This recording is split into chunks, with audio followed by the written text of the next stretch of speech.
नमस्कार, स्वागत है आपका रिपब्लिक भारत के डिजिटल प्लेटफॉर्म पर और मैं हूं आपके साथ पलक सहगल।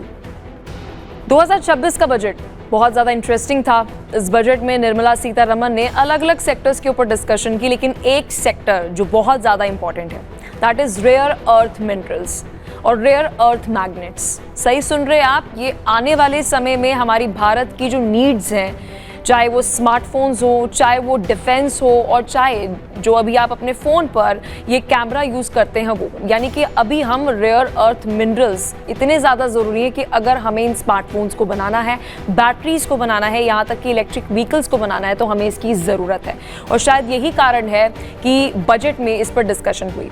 लेकिन इस वीडियो में हम आपको एक बहुत ही इंटरेस्टिंग एक्सप्लेनर देने जा रहे हैं, क्योंकि विदेश मंत्री एस जयशंकर यूएस जाएंगे और यूएस में वहां पर रेयर अर्थ मिनरल्स को लेकर एक समिट होने जा रही है और वहां पर वो मौजूद रहेंगे। अब आप सोच रहे होंगे कि इसका क्या रेलेवेंस है। सोचिए कि एक तरफ 1 फ़रवरी को हमारा बजट आना और फिर उसके बाद एस जयशंकर का उसी समिट में जाना जहां पर एक महत्वपूर्ण जिक्र हमारे बजट में किया गया था। इस एक्सप्लेनर में हम आपको पूरी जानकारी देंगे कि आगे होने क्या वाला है। जब हम फ्यूचर की बात करते हैं तो सबसे पहले हमें ये समझना होगा कि जो रेयर अर्थ मैग्नेट्स और मिनरल्स हैं वो आते कहाँ से हैं। जब हम ग्लोबल प्रोडक्शन की बात करते हैं तो 90% ऑफ प्रोडक्शन, यानी कि जो उसे प्रोड्यूस किया जा रहा है, एक्सट्रैक्ट किया जा रहा है और उसे फिर फिनिश किया जा रहा है, वो चाइना कर रहा है। तो चाहे वो भारत हो, चाहे वो अमेरिका हो, चाहे वो कोई भी कंट्री हो, अपनी रेयर अर्थ मिनरल्स की जो नीड्स है वो चाइना से पूरी कर रहा है। भारत इंपोर्ट कर रहा है, यूएस इंपोर्ट कर रहा है, या फिर हम जितनी भी कंट्रीज़ की बात करें जो इस वक्त यूरोप में है, वो सभी जो है अपनी रेयर अर्थ मिनरल्स की नीड्स जो है वो चाइना से पूरे करते हैं। यानी कि ग्लोबली जो प्रोडक्शन है वो चाइना कर रहा है। अब आप सोच रहे होंगे क्या सिर्फ चाइना ही है जिसके बाद रेयर अर्थ मिनरल्स है? The answer is no. China वो देश है जो रेयर अर्थ मिनरल्स को एक्सट्रैक्ट करता है। अगर हम टॉप 10 कंट्रीज़ की बात करते हैं तो आप शॉक हो जाएंगे ये जानकर कि भारत जो है वो 3rd नंबर पर आता है। यानी rare earth magnets and minerals की अगर बात करें तो उसके सबसे ज़्यादा रिजर्व्स भारत में है। ये एक सर्वे भी बताता है। अब आप सोच रहे होंगे कि अगर भारत जो है वो उसके बाद रेयर अर्थ मिनरल्स है तो वो उसको इम्पोर्ट क्यों कर रहा है। सवाल ये है कि जब हम रेयर अर्थ मिनरल्स की माइनिंग करते हैं तो उसका बहुत बड़ा असर हमारे एनवायरनमेंट पे पड़ता है और वैसा ही चाइना में होते हुए नजर आ रहा है। जितने भी रीजन्स में लिथियम की अगर हम बात करें या अलग अलग रेयर अर्थ मिनरल्स की बात करें जो चाइना इस वक्त एक्सट्रैक्ट कर रहा है, फिर उसे फिनिश कर रहा है, फिर उसके बाद अलग अलग कंट्री में एक्सपोर्ट कर रहा है, उन सभी जगहों की बात करें तो वहाँ पर पोल्यूशन की प्रॉब्लम हो रही है, वाटर क्राइसिस हो रही है, ऐसी लेक्स हैं जो काली पड़ गई हैं। सोचिए, तो अगर भारत की बात करें जहाँ पर rare earth minerals 3rd positioning में है रिजर्व्स पर, तो हम एक्सट्रैक्ट क्यों नहीं कर रहे? ऑफ कोर्स एनवायरनमेंट एक बहुत बड़ा रीज़न है। अब बात करते हैं कौन सा रीजन है जहाँ पर रेयर अर्थ मिनरल्स है। आंध्र प्रदेश, तमिलनाडु, केरला, कर्नाटक, जो आप पूरे वेस्टर्न घाट का पूरा रीजन देखते हैं, वहाँ पर कहा जाता है कि हमारे पास रेयर अर्थ मैग्नेट्स हैं और उसे भारत एक्सट्रैक्ट नहीं करता है। आंध्र प्रदेश की अगर हम बात करें तो जापान के साथ मिलके कुछ समय पहले रेयर अर्थ मिनरल्स को एक्सट्रैक्ट किया जा रहा था और भारत उसे एक्सपोर्ट कर रहा था।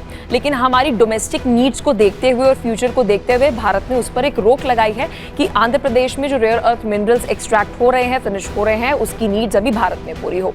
अगर वर्ल्ड सिनेरियो में हम बात करें कि रेयर अर्थ मिनरल्स जो हैं वो कितने % भारत के पास हैं, वो है 8%। शायद ज़्यादा भी हो सकते हैं कि अगर हम रिसर्च पर और ज़्यादा पैसा खर्च करें और ज़्यादा रिसर्च करें। लेकिन सवाल ये उठता है कि क्या अमेरिका और भारत का आपस में रेयर अर्थ मिनरल्स को लेकर गठजोड़ जो है वो सही है? Answer is no. America is not trustable. आप विश्वास अमेरिका पर नहीं कर सकते हैं। हाल फिलहाल में अगर हम अपनी मिलिट्री की बात करें, स्मार्टफोन्स की बात करें या अलग अलग जितने भी टेक्निकल डिपार्टमेंट्स की बात करें, वहाँ पर आपको रेयर अर्थ मैग्नेट्स की ज़रूरत पड़ती है, मिनरल्स की ज़रूरत पड़ती है। अब अमेरिका अपनी 90% जो नीड्स है वो चाइना से पूरी करता है। आप सोचिए, तो चाइना से मतलब 90 to 70% का वो स्केल रहता है कि अगर हम 2023 को उठा लें, फिर 2024 को उठा लें, 2025 को उठा लें, तो वो थोड़ा बहुत ऊपर नीचे होता है। लेकिन अगर हम एवरेज लें तो 70% अमेरिका अपनी जो रेयर अर्थ मिनरल्स की नीड्स हैं वो चाइना से पूरी करता है। अब चाइना के साथ किस तरीके के यूएसए के रिश्ते हैं ये तो जग जाहिर है। तो चाइना और अमेरिका अपने रिश्ते को देखते हुए अमेरिका ये चाहता है कि जो अपनी नीड्स है वो शिफ्ट करे। अब वियतनाम की अगर हम बात करें तो वियतनाम के ऊपर शिफ्ट किया जा रहा है, लेकिन वियतनाम भी जो है वो कितनी नीड्स पूरी करे, क्योंकि वियतनाम भी उस कंट्रीज में एक है जिसके पास रेयर अर्थ मिनरल्स हैं और उसे एक्सट्रैक्ट करता है। फुली एक्सट्रैक्ट नहीं करता है बट करता है। अब भारत की बात करते हैं। यूएस और साथ ही इंडिया को लेकर कहा जा रहा है कि सोर्सेस से अभी ये जानकारी है कि बहुत संभव है कि डिस्कशन इस पर हो सकती है। कोई अंतिम फैसला नहीं आएगा, बट ऑफ कोर्स कोई डिस्कशन होते हुए नजर आ सकती है, क्योंकि जब हम रेयर अर्थ मिनरल्स की रिसर्च की बात करें, उनकी माइनिंग की बात करें, तो उसका खर्च जो है वो करोड़ों में रहता है। लेकिन सवाल ये है कि भारत एक बड़ी इकोनॉमी है। अब हम वो देश नहीं है जिसे पूरे किसी और देश को यहाँ पर बुलाना पड़े, डेवलप नेशन को बुलाना पड़े किसी विकास कार्य को। हम आत्मनिर्भर हैं, चाहे वो रिजर्व्स हो, उनको एक्सट्रैक्ट करना हो या फिर उन्हें फिनिश करना हो। लेकिन अमेरिका, आपने देखा होगा हाल फिलहाल में जो रेयर अर्थ मिनरल्स को लेकर डोनाल्ड ट्रंप जो है वो अलग अलग मुलाकात जो है वियतनाम के साथ कर रहे हैं। बलूचिस्तान की आपको एक खबर जो है वो याद आएगी। पाकिस्तान के अंदर आपको याद होगा कि लगातार एक इंटरेस्ट जो है वो चाइना का तो पहले था रेयर अर्थ मिनरल्स को लेकर, लेकिन अब अमेरिका का भी बढ़ते हुए नजर आ रहा है कि एशियन कंट्रीज में कोई ऐसी जगह जो है वो अमेरिका को मिल जाए कि रेयर अर्थ मिनरल्स जो है वो अमेरिका एक्सट्रैक्ट करे। क्या भारत वो देश होगा? ये तो आने वाले समय में निर्भर करता है कि जब एस जयशंकर की मुलाकात होगी डोनाल्ड ट्रंप के साथ, या फिर वहां पर अगर मार्को रूबियो की बात करें, उनके साथ कहा जा रहा है कि समिट में मुलाकात होगी, तो वहां पर कहा जा रहा है कि इस मुलाकात में चर्चा होगी। लेकिन आप कमेंट सेक्शन में जरूर बताइएगा कि आपको क्या लगता है कि क्या भारत को रेयर अर्थ मिनरल्स की एक्सट्रैक्शन के लिए, मैग्नेट्स की एक्सट्रैक्शन के लिए अमेरिका पर भरोसा करना चाहिए? नीचे कमेंट सेक्शन में अपना ओपिनियन जरूर बताइएगा। और आपको अगर ये पूरा एक्सप्लेनर इन्फॉर्मेटिव लगा हो तो हमारे चैनल को सब्सक्राइब करना ना भूलिएगा। देखते रहिए रिपब्लिक भारत का डिजिटल प्लेटफॉर्म।